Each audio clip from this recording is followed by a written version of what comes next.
Hi, it's Jane Johnson, and thank you so much for tuning back in. Welcome to number 3 in the steps towards telling your story from a perspective that will attract people to you. And the reason for attracting people to you is so that you can make money by sharing your story in a very effective way. We've covered in the first couple of steps, number 1, digging in and figuring out who you are and doing a little brainstorming along that. And then number 2, emotion and the importance of emotion in a story. But then number 3 is the description. It's very important for people to be able to not only feel, but to see what you're talking about visually. You know, you've heard that saying that a picture is worth 1,000 words. So therefore, you have to use the right words to describe something so that people are creating a picture in their mind of what you're talking about. And you want to use 1,000 of them, especially if you're creating for something online. You want to be very crisp and yet convey it in a fashion where people can kind of feel it. And some words that you want to think about, because you want to think of adjectives that describe what you're talking about, and will be able to make people kind of be there and see this.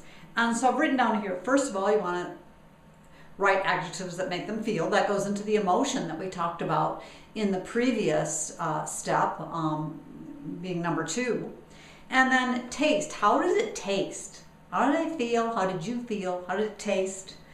What did it look like? So feel, taste, look. What did it sound like? And what did it smell like?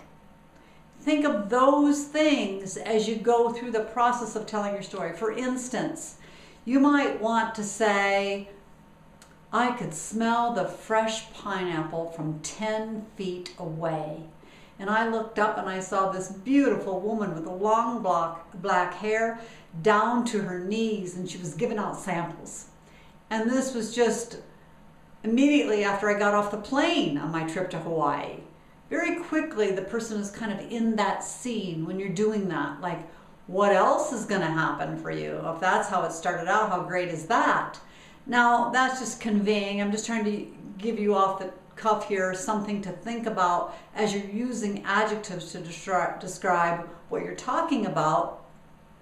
And whether you are doing this, again, online or offline, especially if you're trying to convey things in your About Me section, which we've talked about, it's painting that visual picture. And the most important thing is to always remember who you are. You're trying to convey you, not someone else, not someone you've read about, not someone you're trying to be. You're just really trying to be you. Getting that to come across, especially online, is very, very, very important. So I hope this helps you. Stay tuned for video number 4.